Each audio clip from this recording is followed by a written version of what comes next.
여러분 복된 크리스마스 되시기 바랍니다. 2017년 이제 한 주 남았습니다. 그런데 여의도 정가는 여전히 지금 뜨거운 상황이죠. 연말 전국 혼란 상황을 짚어보고 2018년 새해 전국을 전망해보는 시간을 갖도록 하겠습니다. 전문가 두 분을 모셨습니다. 박시영 윈지코리아 부대표님, 그리고 배종찬 리서치 본부장님 모셨습니다. 어서 오십시오. 네, 반갑습니다. 메리 크리스마스. 좀 전에 우리 MB 각하님의 말씀을 들었는데, 네. 갑자기 크리스마스가 좀 더 경건해지는 느낌. 저만 그런지 모르겠습니다. 네, 이 정도 하고요. 자, 지금 국민의당 상황이 상당히 급박하게 돌아가고 있는 것 같습니다. 바른정당과 통합 추진을 하기로 하고, 안철수 대표 쪽에서 전 당원 투표를 27일부터 30일까지 나흘간 진행하기로 결정이 됐는데, 이게 국민의당 당무위원회에서 결정이 됐다면서요. 이게 네. 어떤 배경으로 된 건지. 당무회의는 이제 그 당 대표가 대개는 이제 보직들을 임명하지 않습니까? 각 네네. 당에. 네.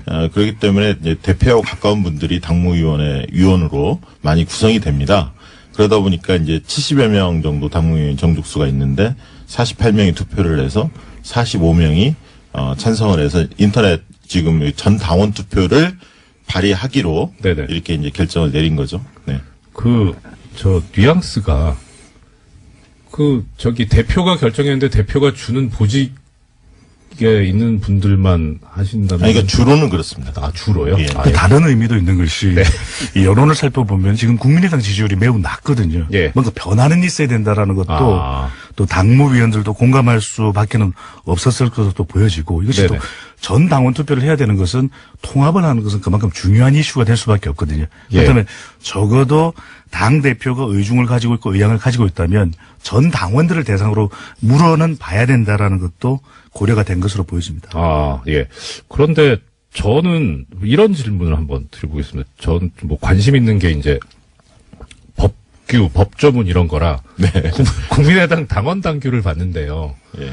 이 통합에 관한 거는 전당대회를 거치게 그렇게 돼 있더라고요. 네, 그렇죠. 그래서 그럼 이 전 당원 투표하고 전당대회하고의 관계는 어떻게 되는 거죠? 직접적 관계는 사실 없습니다. 그러니까 전당대에서 당 해산과 관련된 통합과 네. 관련된 것은 의결하게 돼 있는데, 지금 갑자기 전 당원 투표를 제기한 배경에는 전당대에서 우위를 점하려는 안철수 대표의 어떤 합당에 대한 추인을 받고자 하는 정치적 행위죠. 명분을 쌓기 위해서. 왜냐하면 전당원 투표를 붙이면 네. 아무래도 이렇게 투표율이 굉장히 낮거든요. 과거에도 보면 한 20% 수준 정도일 텐데, 네네. 그렇게 된다면 반대 측에서는 지지자들이 참여를 하지 않을 거고, 지금 이미 그 반대파 의원들은 그렇게 종용을 하고 있고요. 그렇다 보면 안철수 대표를 지지하는 분들 중심으로 투표를 하게 될 거고, 거기에서 긍정적인 여론이 형성이 된다면 전당대에서 합당을 추인하는 쪽으로 어떤 흐름을 형성하는데 이 전당원 투표를 활용했다, 이렇게 보여집니다. 이런 고민도 있을 것 같아요. 네네네. 이 전 당원 투표가 아니라 전당대회를 하게 될 거면 시간도 많이 걸리거든요. 예. 언제 그것을 하느냐. 예. 또 오랜 시간 동안 통합 문제를 다루다 보면 또 당내 갈등이 불거질 수가 있거든요. 그러면 이것이 자칫 우리가 컨벤션 효과라고 해서 예. 전당대회를 치르게 되면 지지율이 올랐네? 이래야 되는데 오히려 막 갈등이 불거지면서 예. 서로 싸우는 모습이 연출되면 예. 지방선거를 앞두고 당의 경쟁력이 오히려 더 약화되고 지지율이 내려갈 수도 있는 그런 고민도 분명히 또 포함됐을 것으로 보입니다. 예. 그런데요, 실질적으로 전당대회를 개최하는 것이 물리적으로 굉장히 오래 걸리지 않습니다. 실질적으로 한 달 이내면 충분히 할 수가 있고요. 지금 만약에 전당원 투표를 거친 다음에 1월 달은 분명히 전당대회를 할 수밖에 없는 상황일 것 같고요. 의원총회에 안철수 대표가 참석하지 않고 기자회견을 한 다음에 바로 전당원 투표 이야기가 됐거든요. 이런 부분에서 어떤 꼼수다라고 주장하는 거죠. 왜냐하면 의원총회에서 좀 논의하고 경론을 벌이더라도 논의를 하고 그 상태 속에 당대표가 그러면 대표 당원이라고 얘기하는, 보통 정당에서는 대의원이라고 얘기하는데 국민의당에서는 대표 당원이라고 지칭을 하고 있습니다. 이 대표 당원이 참여하는 전당대회에 묻자, 이렇게 가는 게 맞는데, 이제 그 의원총회에서 상당히 이제 반대 여론이 높다 보니까 높을 것을 예상하고 전당원 투표라는 어떤 하나의 본인의 어떤 주장을 좀 더 대중적으로 확산시키기 위한 어떤 과정으로 전당원 투표를 들고 나온 게 아닌가. 또 하나 꼭 말씀드리고 싶은 것이 지금 통합되고 난 이후에 정당의 경쟁력도 중요하거든요. 근데 이게 오랜 시간이 걸리고 상대가 있습니다. 네. 그러니까 국민의당은 국민의당대로 움직이겠지만 네. 바른정당이 국민의당이 너무 시간이 많이 걸리고 당내 진통을 겪는 모습을 보면 바른정당이 또 영향을 받을 수밖에 없는 어떤 영향이 있어요? 영향을 받게 되는 것이 네. 분명히 통합이라고 하는 것은 그 수준이 상당히 올라와 있어야 되거든요. 그렇죠. 그래야만 예. 통합에 대한 관심이 높아지면서 이 두 정당의 지지층을 중심으로 해서 더 확대되는 외연이 확대되면서 통합된 정당의 지지율이 올라갈 수 있는데 네네. 시간을 많이 끌면서 통합에 대한 에너지가 소진될 수 있는 것이죠. 우리도 왜냐하면 두 사람이 좋으면 좋다고 말을 해야 되는데 그렇죠. 시간이 너무 오래 걸리다 보면 약간 의심을 가지게 되거든요. 아, 저 연애가 뭐가 문제가 있나? 매리하지 않은가? 뭐 이럴 수도 있는 거죠. 그런 경험이 있으신가요? 아니 뭐 그런 건 아닙니다. 네. 말씀하신 대로 예. 배종찬 본부장 말씀하신 대로 이게 급작스럽게 좀 그 속도를 낸 이유는 사실은 바른정당 내에서 유승민 대표가 신임 대표로 당선된 이후로 12월까지 자유한국당이냐 아니면 국민의당이냐 이 통합에 대한 결말을 내겠다 이렇게 이제 의원들한테 약속한 바가 있기 때문에 네네. 뭔가 이제 국민의당의 안철수 대표의 입장에서는 뭔가 이제 12월달에 흐름을 만들 수밖에 없는 그런 상황이 좀 몰렸던 측면도 있는 거죠. 예. 그 어느 보도를 보니까 통합을 했을 경우에 네. 죄송합니다.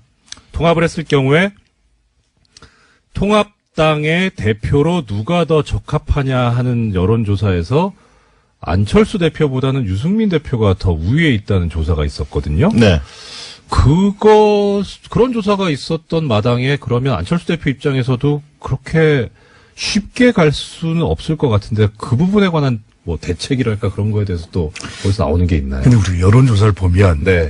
개인에 대한 영향력과 또 당내에 예. 당내의 당원들 네. 또 당내의 의원들 또 당내 인사들의 영향력이 중요하거든요. 지금 당의 어떤 규모를 보면은 국민의당이 분명 바른정당보다 더 큰 상황인데 예, 그렇죠. 국민 여론이 네. 그렇게 나오는 것은 지난 대선 이후에 이 유승민 대표는 좀 그 개인의 영향력, 이미지를 그대로 유지하고 있는 반면에 안철수 대표가 지난 대선에서 직전 대선에서 이 거두었던 득표가 21%입니다. 네, 예. 유승민 이 대표의 경우에는 본인의 득표율과 비슷한 정당 지지율을 가져가고 있거든요. 네네. 근데 안철수 대표는 그만큼 영향력이 떨어졌다는 것이죠. 그러다 보면 전반적인 국민 여론을 물어보게 될 경우에는 여기는 더불어민주당 지지층, 자유한국당 지지층까지 다 포함되다 보니까 네. 더불어민주당 지지층에서는 오히려 경쟁자로 분류될 수 있는 안 대표보다는 오히려 유승민 대표에 대해서 더 호의적일 수가 있다라는 것이거든요. 그런 이 전반적인 전체의 여론이 아니라 일단 통합되면 그래도 우리가 정치 세력이 더 클 것이다라고 하는 믿음 이것이 또 안철수 대표 측에는 있을 것으로 보여지는 것이죠. 네. 이게 정치인들에 대한 평가 지점 중에 네네. 지지도 못지않게 중요한 게 호감도와 비호감도의 비율인데 지금 안철수 대표의 경우에는 그 사실 뭐 안철수 대표만 그런 건 아니지만 예. 지금 정당 대표들 중에서 몇 분이 호감도에 비해서 비호감도가 2배 이상 높은 분들이 몇 분 있습니다. 실명을 거론하지는 않겠지만 그 중에 한 분이 안철수 대표도 포함된다고 저는 보고 있고요. 그런 측면에서 거부감 정서가 상대적으로 적은 유승민 대표가 이 통합이 됐을 때 통합정당 합당이 됐을 때 그 신생정당의 대표로서 거부감이 좀 더 적은 게 아닌가 그런 생각이 듭니다. 청취자 여러분들께서 오해를 하실지 모르겠는데 이 두 분께서는 제가 지금 답변하시는 표정을 보고 있으니까 유승민 대표한테 호감을 가지셔서 하시는 말씀 아닌 것 같습니다. 정말 전반적인 공정하게. 저희는 저희 여론조사에 기반해서 그러니까요. 이야기하는 예. 사람들이니까요. 네, 그렇습니다. 자, 그러면 일단 좀 얘기가 약간 더 진행이 되기는 했는데 하나 궁금한 것이요. 지금 통합 반대파 쪽에서 이제 주장이 나오고 있습니다. 그 중에 제기되고 있는 주장이 뭐냐면 전 당원 투표의 참여율이 3분의 1을 넘겨야만 이게 유효하다. 당규에 그렇게 돼 있다라고 하는 주장을 하고 있거든요. 이거는 어떻게 받아들여야 되나요? 그러니까 실질적으로 저도 당원 당규를 봤는데 네. 뭐 여기 지금 저기 전 판사 출신이니까 더 잘 아시겠지만 그리고 당원 당규는 저희 취급하지 않습니다. 그렇습니까? 네. 헌법 법률 이런 거 취급하는데. 보니까 이게 네. 전당원 투표의 규정이 좀 모호하게 돼 있더라고요, 사실은. 그러니까 3분의 1 이상이 투표에 참여했을 때 유효한다. 근데 그것은 투표 요구권이 있었을 때, 그러니까 당원들이 자발적으로 발의했을 때 3분의 1 정도가 투표를 해야 유효하다. 이렇게 이제 규정이 돼 있어서 통합을 추진하는 통합파에서는 이건 당무회의에서 의결해서 붙인 상황이니까 전당원 투표로 회부한 사안이기 때문에 3분의 1 규정에 해당되지 않는다. 이렇게 주장하고 있고요. 반대로 이제 박지원 등 반대파에서는 그 규정이 맞다. 이렇게 해서 이제 가처분 소송을 내겠다. 이렇게 지금 나오는 상태죠. 뭐 쉽게 말하면은 그 밑에서 오는 예. 그 당원 전당원 투표인 경우에는 3분의 1 요건이 필요한데 위에서 내려오는 그거는 필요 없다는 게 이제 지금 통합파들의 주장인 거네요. 실제 내용을 보면 투표 요구권을 밑에서 올라오는 거는 규정이 명확히 돼 있는데 네. 당무회에서 이렇게 회부하는 것은 어떻게 한다는 규정이 명시는 안 돼 있어서 해석하기에 따라서 많이 논란을 벌일 것 같습니다. 이게 결국 참여율의 문제인데 우리가 네네. 여론조사도 얼마만큼 참여를 하느냐가 더 중요한 그렇죠. 문제일 수가 있거든요. 근데 네. 이제 통합파 쪽에서는 이렇게 생각을 하는 것이죠. 이것이 아주 중요한 현안인데 우리가 이 참여율을 명시할 일이냐. 오히려 당원들에게 전부 다의 물어는 본다. 근데 네. 결과적으로 대답하지 않는 사람은 어쩔 수 없는 것 아니냐. 네. 그렇다면 최대한 참여하는 사람들 중에서 찬반을 따져 물을 것이다. 이런 명분을 가지고 있는 것이고요. 근데 반대파 쪽에서는 사례가 있거든요. 과거에도 보면은 당원들, 전 당원 숫자가 몇 명인데 적어도 3분의 1이 아니면 적은 숫자니까 이걸로서 어떻게 전 당원의 의견을 대표한다고 볼 수 있겠느냐. 또 한편으로는 통합 반대파에서는 전 당원 숫자로 기준으로 한다면 3분의 1을 넘기가 쉽지 않을 것이다. 네. 이런 또 그렇죠. 전망과 또 나름 전략적인 의미도 담겨 있는 것으로 그렇게 보여집니다. 제 기억으로 지난 그 전당대회 때 안철수 대표께서 당선되던 그 대회에서 아마 투표율이 18%? 20% 안 됐던 것으로 기억하고 있거든요. 그럼 당선되는데도 그랬는데 이런 신임 투표인 경우에 이거 그러니까 3분의 1 넘기가 쉽지 않을 것 않죠. 같아요. 3분의 1은 못 넘을 거다라고 예측하는 사람들이 당내에서도 뭐 대다수인 것 같고요. 그러니까 아까 했던 기존에 이제 전당대회 같은 경우는 대표당원 흔히 얘기하는 대의원들이 참여하기 때문에 조금 더 참가율이 높지만 네. 이 전당원 투표의 경우에는 좀 더 낮습니다. 투표율 자체가. 그래서 대략 20% 선에서 투표율이 되지 않을까 그렇게 예상들을 많이 하고 있습니다. 그래서 어떤 방식으로 하느냐도 궁금하실 텐데 참여를 높이기 위한 일단 명분은 또 노력은 하고 있는 것이거든요. 27일, 28일은 이 중앙선관위에서 관리하는 온라인 K-보팅으로 진행을 하고 또 29일, 30일은 온라인을 합니다. 온라인에 아니라 ARS 조사를 해서 31일 날 발표하는 걸로 그렇게 되어 있습니다. 자, 뭐 국민의당이 워낙 이게 지금 급박하게 돌아가고 있어서 얘기를 오래 했습니다만 사실 지지율에 비해서 너무 많은 시간을 부여한 거 아닌가 싶습니다. 불공정하죠? 예. 뭐 그렇더라도 파트너인 그 바른정당 이야기 아까 잠깐 해주셨는데요. 여기 뭐 지금 통합과 관련해서 탈당도 지금 얘기가 나오고 있다는데 그건 또 무슨 말입니까? 그러니까 바른정당의 지금 국회의원 숫자가 11명입니다. 네. 11명 중에 2명의 탈당설이 지금 나오고 있죠. 예를 들면 언론에서 나오고 있지만 김세연, 부산 금정구, 그다음에 이제 인천 서구 쪽에 있는 이학재 두 의원이 탈당할 가능성이 높다. 이렇게 좀 전망치가 나오고 있고 남경필 지사하고 원희룡 지사 두 분을 또 현역 단체장으로 갖고 있는데 광역단체장 두 분인데 남경필 지사의 경우에도 1월 내에 탈당하고 한국당으로 복당할 가능성이 높다. 이렇게 좀 전망이 나오고 있고 실제 그런 분위기가 감지되고 있습니다. 그렇습니까? 예, 그리고 원희룡 지사의 경우에도 통합에는 찬성하지 않고 국민의당 통합에는 합류하지 않고 무소속으로 나가든가 뭐 한국당으로 가든가 왜냐하면 이제 제주도 같은 경우는 무소속으로도 충분히 그 승부를 볼 수 있는 데거든요. 인물이 무소속이 많이 됐으니까요.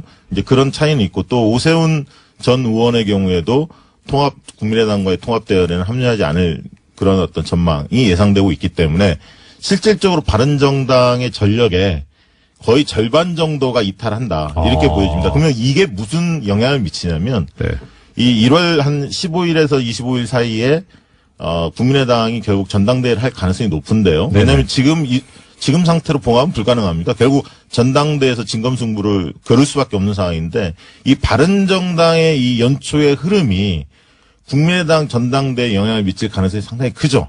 오히려 바른정당의 절반 정도가 이탈한다고 친다면, 왜냐하면 배지들이야 11명 중에 2명이 나가지만 거물급인 그 오세훈, 예.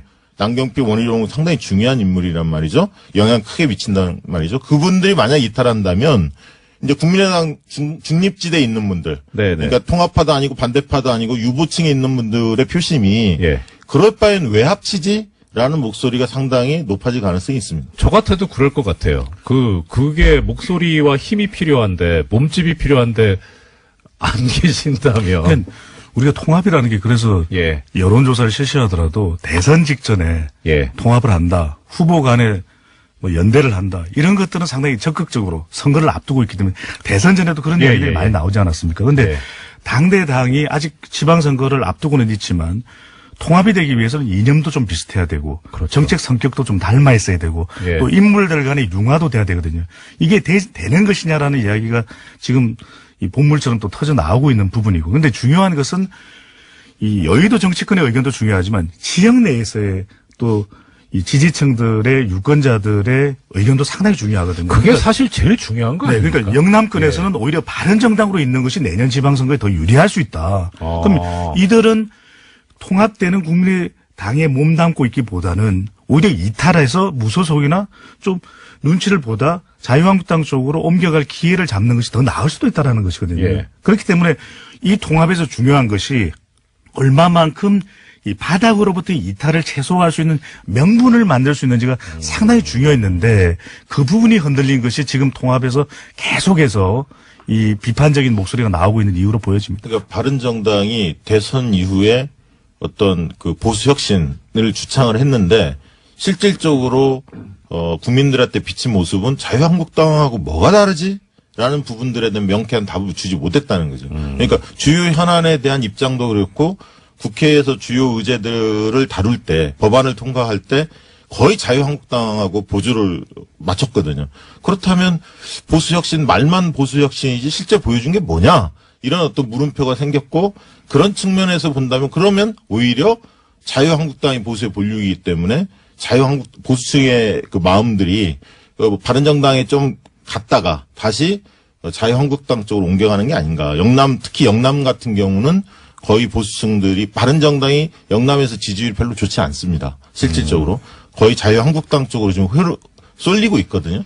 그렇게 본다면 영남에서 바른정당의 간판을 들고 나가기 쉽지 않다. 그렇다면 국민의당하고 합친들 영남에 있는 분들이 봤을 때 바른정당보다는 자유한국당으로 보수층 같은 경우는 간판을 달고 싶은 거죠. 특히 아까 김세훈 의원 같은 경우 부산 금정구는 부산 지역 내에서도 굉장히 보수층이 강한 지역입니다. 금정구가. 그렇기 때문에 당내에서 그동안에 김세현 의원을 지지했던 많은 분들이 자유한국당 복귀를 바라고 있거든요. 이런 여론을 무시할 수 없다는 거죠. 그러니까 통합하는 통합정당이 지지율을 적어도 20% 이상 훌쩍 뛰어넘는다. 자유한국당보다는 더 높고 더불어민주당과 경쟁하는 정도 수준으로 나올 거라고 예상된다면 이 통합이 상당히 가속도가 붙을 수 있는데 지금 또 국민의당과 바른정당의 지지율이 엇비슷하거든요. 이것도 이 걸림돌이 되는 걸로 보여집니다. 국민의당 바른정당 통합 관련 하나만 더 얘기하고 잠시만요. 싶네요. 그 대표님 일단 시간이 네. 많이 돼서 지금 제일 중요한 것은 다수파인 더불어민주당하고 자유한국당 얘기를 못해서 3부에서 이 부분 좀 더 이어가도록 하겠습니다. 2부에 이어서 박시영 민지코리아 부대표님 그리고 배종찬 리서치 본부장님 모시고 이야기 좀 더 듣겠습니다. 제가 하나 좀 궁금한 게 있어가지고 여쭤보겠습니다. 사실 지금 이제 이 두 분 지금 전문가분들 나오신 분들께서 여론조사를 전문으로 하시는 분들인데 실제 이제 그럴 것 같아요. 여론조사를 했을 땐 막 이렇게 된다고 이렇게 조사가 나왔는데 실제 가보면 아닌데 하는 경우가 꽤 있었거든요. 특히 지금 이번에 이제 지금 국민의당과 바른정당 통합과 관련해서 두 분 전문가들께서 보시기에 정말 이거 여론조사대로 시너지 효과가 나옵니까? 어떻게 예상하십니까? 보통 1+1은 2가 아니라 3이 될 수 있다. 이런 네. 기대감을 가지고 보통 이제 합당이나 통합을 추진하는데요. 네네. 이번 상황을 보면 각 당이 둘 다 상처를 많이 받는 가운데, 그러니까 전력이 상당 부분 이탈하는 가운데 통합이 될 가능성이 크기 때문에, 합당이 될 가능성이 크기 때문에 네네. 저는 1+1이 2가 아니라 예. 3이 아니라 1.5 정도에 그칠 가능성도 있다. 이렇게 전망하고 있습니다. 아, 그래, 그렇게 되는 이유, 우리가 통합을 한다든지 이렇게 네네. 될 경우를 이른바 개업 효과라고 하는 것이거든요. 예. 개업을 하면 막 떡도 돌리고 다들 잘 되겠네, 잘 될 거야 하는 기대감을 가지는 개업발 것이거든요. 이런 말 쓰는데 그거랑 같은 겁니까? 비슷합니다. 네. 그러니까 이제 기대감인 것이죠. 예, 예. 근데 문제는 뭐냐면 그 기대감이 현실화되느냐. 개업을 네. 하고 나서 이 음식도 좋아야 되죠. 메뉴도 좋아야 되죠. 사업 내용도 충실해야 되는데 네. 그것이 뒷받침되지 않으면 그 지지율이 점점 사라져가게 되는 것이거든요. 그래서 그 기대감만큼 부응해 줄 수 있는 그런 컨텐츠를 갖출 수 있느냐가 매우 중요한 것이죠. 실력의 문제겠군요. 네. 그리고 하나 더 이야기하고 싶은 건 뭐냐면 이번에 이제 국민의당 전당대회 관전 포인트가 네, 저도 그게 궁금합니다. 네. 그러니까 결국은 봉합하는 시기는 지났고요. 누군가는 떠나야 합니다. 그럼 누가 떠날 것이냐 이 문제를 결정짓는 전당대회인데 가장 큰 전리품이 뭐냐면 비례대표가 13분이 있습니다. 국민의당에. 네. 이 비례대표를 누가 가져갈 수 있냐의 게임입니다. 그렇죠. 예. 네. 왜냐하면 지금 통합 찬성파들도 10명 남짓이고 반대파들이 15분 이상 좀 되고 중간에 유보층들도 한 10몇 분 되는데요. 결국은 만약에 부결이 됐을 때 합당이 부결이 됐을 경우에는 안철수 대표를 지지하는 분들이 탈당할 수밖에 없을 텐데 네. 그렇게 됐을 때 비례대표는 배지를 떼야 합니다. 그렇죠. 나갔을 경우. 그럼 10명 미만일 거다. 6, 7명 뭐 이런 이야기들이 나오고 있습니다. 반대로 통합이 추인이 됐을 경우에는 호남의 그렇죠. 의원들 이런 분들도 한 15명 넘기가 쉽지 않을 거다. 이런 네. 전망들도 나오고 있거든요. 그렇기 예. 때문에 비례대표를 누가 가져가느냐. 이 싸움이 상당히 중요하고요. 결국 통합 자체가 순탄하지 않을 것 같다. 이런 전망입니다. 자, 그러면 결국 이제 이것이 가는 지금 그 다음 차수의 단계는 내년 지방선거일 텐데 일단은 뭐 현재 상태로면은 지난 대선 때 있었던 오자구도는 일단 절대로 아닐 듯도 싶은데요. 뭐 그럼 어떻게 이건 또 전망하고 지켜봐야 하나요? 선택지가 정리되는 그런 방향을 나타내고 있거든요. 왜냐하면 지금 네. 또 이 국민의당과 바른정당이 통합 논의가 되는 것은 뭔가 변화는 있어야 되겠다. 그 이유는 또 지방선거 때문인 것이고. 네. 왜냐하면 가장 정치권에 큰 변화가 도모되고 있는 이유는 대통령의 지지율이 매우 높다라고 하는 것. 또 더불어민주당이 지난 대선 이후 50% 내외의 지지율로 독주하고 있거든요. 그러다 보면 네. 야권에서는 뭔가 변화를 줄 수밖에 없다는 것인데 그렇다면 지금 이 더불어민주당을 중심으로 한 진보 그리고 지금 통합 논의가 이루어지고 있는 중도 외연 학대 그리고 자유한국당을 중심으로 한 보수 이렇게 선택지가 이전에는 5개의 정당별 선택지였다면 이제는 좀 정책의 성향, 이념 성향별로 한 3개의 선택지로 이 정리가 될 가능성이 매우 높다고 하는 것이죠. 네, 그리고 일부 지역에서는 자유한국당과 이 통합되는 정당끼리 네. 바른정당과 국민의당 일부가 지금 통합되는 이 신생정당과의 연대가 이루어질 가능성이 많습니다. 단일화가. 그래서 사실상 1대1 구도로 치러지는 지역들도 제법 있을 것으로 그렇게 근데 보여집니다. 그렇게 되면 사실 그러니까 뭐 통합 정당이 탄생했다고 가정을 하고요. 통합 정당에 들어가는 국민의당 분들은 자유한국당과 연대를 한다는 거에서 상당히 거부감이 있지 않을까요? 그래서 통합 정당에서 그걸 반대하는 분들은 네. 탈당하는 거고요. 아, 통합 반대파가 있는 거. 결국 네. 거기가 분화된다는 전제 네. 하에서 이야기하는 겁니다. 아. 그렇지만 통합 반대파 쉽게 얘기하면 호남신당이 만들어진다 하더라도 이분들이 뭐 전 지역에서 후보를 낼 수 있는 상황은 아니기 때문에 주로 이제 호남권에서 후보를 낼 거고요. 네. 그렇다면 나머지 지역에서는 자유한국당과 민주당이 1대1 구도가 많이 형성이 될 거다. 그리고 이 안철수, 유승민이 결합된 정당도 모든 지역에 후보를 낼 수 없기 때문에 어떤 지역은 3파전이 될 거고 물론 이제 정의당도 있습니다만 어떤 지역은 1대1 구도로 갈 가능성도 있다. 지방선거를 생각하면 중요한 것이 호남과 부산인데 네네. 왜 국민의당의 이 호남 지역의 의원들이나 당원들은 좀 통합에 소극적이고 반발을 하는 것인가? 그건 지금 더불어민주당의 지지율이 호남 지역이 압도적이거든요. 네. 그렇다면 오히려 바른정당과 통합하는 시너지 효과가 나기보다는 네네. 오히려 국민의당 의원들 또 지방자치단체장으로 출마하는 분들에게 또 광역단체장 출마 후보들은 역시너지 효과가 날 수 있는 것이죠. 왜 바른정당과 통합을 했느냐. 그렇죠. 그런 것 때문에 지방선거를 생각한다면 역시 반발할 수밖에 없는 이유. 또 한편으로는 오히려 이것이 영남권과 또 수도권 쪽에는 도움이 된다고 하지만 과연 기존의 더불어민주당의 높은 지지율 그리고 자유한국당이 그래도 아직까지 이 지지층이 견고한 영남권을 극복할 수 있을지라고 하는 또 이 걱정과 그렇죠. 기우도 있다라고 하는 것이죠. 예. 자, 그러면 아마 오늘 마지막 질문이 될 것 같습니다. 지방선거 관련해가지고 지금 얘기가 나온 것이 지방선거와 함께 개헌 국민투표를 동시에 해서 마무리하자라는 이야기가 있는데요. 여기에 대해서 그런데 또 신기한 것이 여론조사를 하면 개헌 쪽이, 찬성 쪽이 우세한 것 같은데도 국민들이 별 관심이 없어 보여요. 네. 예, 여기에 대해서 두 분 짧게 네. 말씀 듣고 그러니까 마무리하겠습니다. 이번 선거에서 가장 중요한 포인트 중에 하나가 개헌 정국을 이해하는 겁니다. 아. 잘 이해를 하는데요. 네. 개헌의 주요 고리가 지방 분권하고 네. 기본권이 될 겁니다. 물론 선거구제도 있지만, 근데 특히 지방 분권에 대해서 획기적으로 강화하려고 하는 게 대통령의 뜻이거든요. 네네. 근데 이제 개헌의 주도권을 대통령이 쥐게 돼 있습니다. 왜? 국회에서 합의를 못했기 때문에 네. 연두 기자회견부터 이 부분을 이제 적극적으로 제기를 할 텐데, 문제는 자유한국당 소속의 기초단체장이나 광역단체장들이 이 부분에 동의를 한단 말이죠. 지방분권. 왜냐하면 재정이 늘어나기 때문에. 그런데 자유한국당이 개헌에 대해서 소극적으로 나왔을 때 지방선거를 치를 수 있느냐. 이 지방분권 드라이브가 걸렸을 때 이 부분에 대한 굉장히 공경에 처할 가능성이 있습니다. 그래서 개헌 드라이브를 거는 것이 정부 여당한테는 굉장히 호재로 작동할 가능성이 있습니다. 그리고 이 부분이 개헌을 했을 때 무엇이 내 삶에 바뀌지? 이 부분들이 아직 전달이 안 돼 있어서 맞습니다. 그런데 네. 이걸 이제 본격적으로 한다면 기본권과 지방분권을 통해서 내 삶이 어떻게 바뀌는지가 많이 홍보가 된다면 그 개헌에 대한 어떤 공감도나 적극성 이런 부분들이 바뀔 가능성이 내 삶에 얼마나 영향을 미치냐의 문제네요. 본부장님 짧게. 필요성입니다. 필요로 보면 개헌 필요하던데 지금 이 시점에 가장 필요하냐, 가장 우선해야 되냐면 외교, 안보, 경제, 적폐 청산이 먼저다라는 민심으로 보여집니다. 맞습니다. 네, 지금까지 여의도 정가, 연말 전국 그리고 새해 전국 전망에 관해서 박시영 윈지코리아 부대표님 그리고 배종찬 리서치 본부장님 모시고 이야기 들어봤습니다. 오늘 말씀 감사합니다. 감사합니다. 여러분 복된 크리스마스 되시기 바랍니다.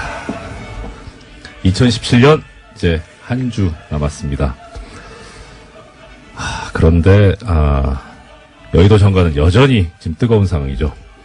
연말 전국 혼란 상황을 짚어보고 2018년 새해 전국을 전망해보는 시간을 갖도록 하겠습니다. 전문가 두 분을 모셨습니다. 박시영 윈지코리아 부대표님 그리고 배종찬 리서치 본부장님 모셨습니다. 어서 오십시오. 네, 반갑습니다. 메리 크리스마스. 좀 전에 우리 MB각하님의 말씀을 들었는데 네. 네. 갑자기 크리스마스가 좀 더 경건해지는 느낌. 저만 그런지 모르겠습니다. 네, 이 정도 하고요. 자, 지금 국민의당 상황이 상당히 급박하게 돌아가고 있는 것 같습니다. 바른정당과 통합 추진을 하기로 하고 안철수 대표 쪽에서 전 당원 투표를 27일부터 30일까지 나흘간 진행하기로 결정이 됐는데 이게 국민의당 당무위원회에서 결정이 됐다면서요. 이게 네. 어떤 배경으로 된 건지. 당무회의는 이제 그 당 대표가 대개는 이제 보직들을 임명하지 않습니까? 각 네네. 당에. 네. 그렇기 때문에 이제 대표하고 가까운 분들이 당무위원회 위원으로 많이 구성이 됩니다. 그러다 보니까 이제 70여 명 정도 당무위원 정족수가 있는데 48명이 투표를 해서 45명이 찬성을 해서 인터넷 지금 전 당원 투표를 발의하기로 네네. 이렇게 이제 결정을 내린 거죠. 네. 뉘앙스가 대표가 결정했는데 대표가 여기에서 긍정적인 여론이 형성이 된다면 전당대회에서 합당을 추진하는 쪽으로 어떤 흐름을 형성하는데 이 전당원 투표를 활용했다 이렇게 보여집니다. 이런 고민도 있을 것 같아요. 네네네. 이 전당원 투표가 아니라 전당대회를 하게 될 거면 시간도 많이 걸리거든요. 예. 언제 그것을 하느냐. 예. 또 오랜 시간 동안 통합 문제를 다루다 보면 또 당내 갈등이 불거질 수가 있거든요. 그러면 이것이 자칫 우리가 컨벤션 효과라고 해서 예. 전당대회를 치르게 되면 지지율이 올랐네? 이래야 되는데 오히려 막 갈등이 불거지면서 예. 서로 싸우는 모습이 연출되면 예. 지방선거를 앞두고 당의 경쟁력이 오히려 더 약화되고 지지율이 내려갈 수도 있는 그런 고민도 분명히 또 포함됐을 것으로 보입니다. 예. 그런데요, 실질적으로 전당대회를 개최하는 것이 물리적으로 굉장히 오래 걸리지 않습니다. 실질적으로 한 달 이내면 충분히 할 수가 있고요. 지금 만약에 전당원 투표를 거친 다음에 1월 달은 분명히 전당대회를 할 수밖에 없는 상황일 것 같고요. 의원총회에 안철수 대표가 참석하지 않고 기자회견을 한 다음에 바로 전당원 투표 이야기가 됐거든요. 이런 부분에서 어떤 꼼수다라고 주장하는 거죠. 왜냐하면 의원총회에서 좀 논의하고 경론을 벌이더라도 논의를 네. 하고 그 상태 속에 당대표가 그러면 대표 당원이라고 얘기하는 보통 정당에서는 대의원이라고 얘기하는데 국민의당에서는 대표 당원이라고 지칭을 하고 있습니다.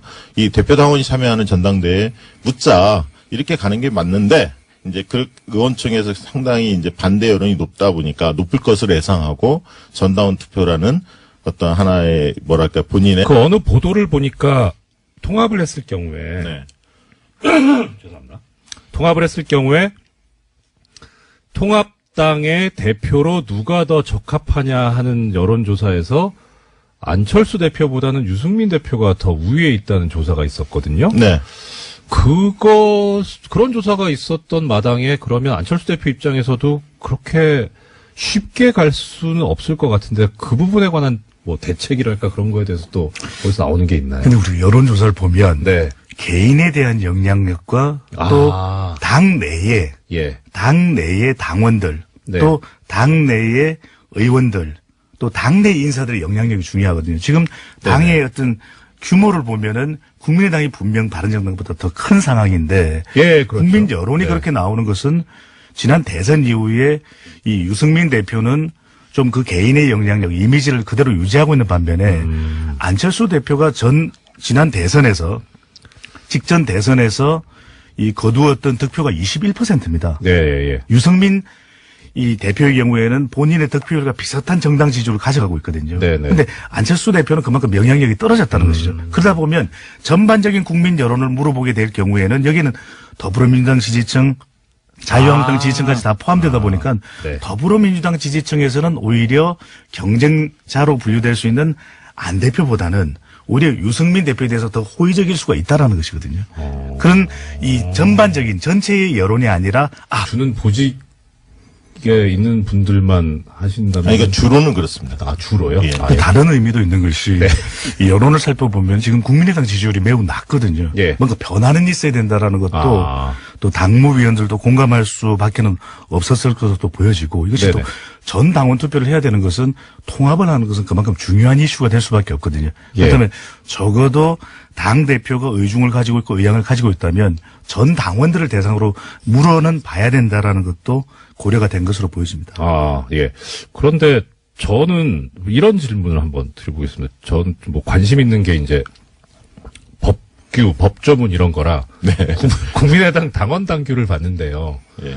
이 통합에 관한 거는 전당대회를 거치게 그렇게 돼 있더라고요. 네, 그렇죠. 그래서 그럼 이 전 당원 투표하고 전당대회하고의 관계는 어떻게 되는 그러니까 직접적 관계는 사실 없습니다. 그러니까 아. 전당대에서 당 해산과 관련된 통합과 네. 관련된 것은 의결하게 돼 있는데 지금 갑자기 전 당원 투표를 제기한 배경에는 전당대에서 우위를 점하려는 안철수 대표의 어떤 합당에 대한 추인을 받고자 하는 정치적 행위죠. 명분을 쌓기 위해서. 왜냐하면 전당원 투표를 붙이면 네. 아무래도 이렇게 투표율이 굉장히 낮거든요. 과거에도 보면 한 20% 수준 정도일 텐데 네네. 그렇게 된다면 반대 측에서는 지지자들이 참여를 하지 않을 거고 지금 이미 그 반대파 의원들은 그렇게 종용을 하고 있고요. 그렇다 보면 안철수 대표를 지지하는 분들 중심으로 투표를 하게 될 거고 그 어떤 주장을 좀 더 대중적으로 확산시키기 위한 어떤 과정으로 전당원 투표를 들고 나온 게 아닌가 그렇게 또 하나 생각합니다. 꼭 말씀드리고 싶은 것이 지금 통합되고 난 이후에 정당의 경쟁력도 중요하거든요. 근데 이게 오랜 시간이 걸리기 때문에 상대가 있습니다. 그러니까 네. 국민의당은 국민의당대로 움직이겠지만 네. 바른정당이 국민의당이 너무 시간이 많이 걸리고 당내 진통을 겪는 모습을 보면 바른정당이 또 영향을 받을 수밖에 없는 어떤 영향이 있어요? 영향을 받게 되는 것이 네. 분명히 통합이라고 하는 것은 그 수준이 상당히 올라와 있어야 되거든요. 아, 그렇죠. 그래야만 예. 통합에 대한 관심이 높아지면서 이 두 정당의 지지층을 중심으로 해서 더 확대되는 외연이 확대되면서 통합된 정당의 지지율이 올라갈 수 있는데 네네. 시간을 많이 끌면서 통합에 대한 에너지가 소진될 수 있는 것이죠. 우리도 왜냐하면 두 사람이 좋으면 좋다고 말을 해야 되는데 그렇죠. 시간이 너무 오래 걸리다 보면 약간 의심을 가지게 되거든요. 아, 저 연애가 뭐가 문제가 있나? 매리하지 않은가? 뭐 이럴 수도 있는 거죠. 그런 경험이 있으신가요? 아니 뭐 그런 건 아닙니다. 네. 말씀하신 대로 예. 배종찬 본부장 말씀하신 대로 이게 급작스럽게 좀 속도를 낸 이유는 사실은 바른정당 내에서 유승민 대표가 신임 대표로 당선된 이후로 12월까지 자유한국당이냐 아니면 국민의당이냐 이 통합에 대한 결말을 내겠다 이렇게 이제 의원들한테 약속한 바가 있기 때문에 네네. 뭔가 이제 국민의당의 안철수 대표의 입장에서는 뭔가 이제 12월 달에 흐름을 만들 수밖에 없는 그런 상황이 좀 몰렸던 측면도 있는 거죠. 예.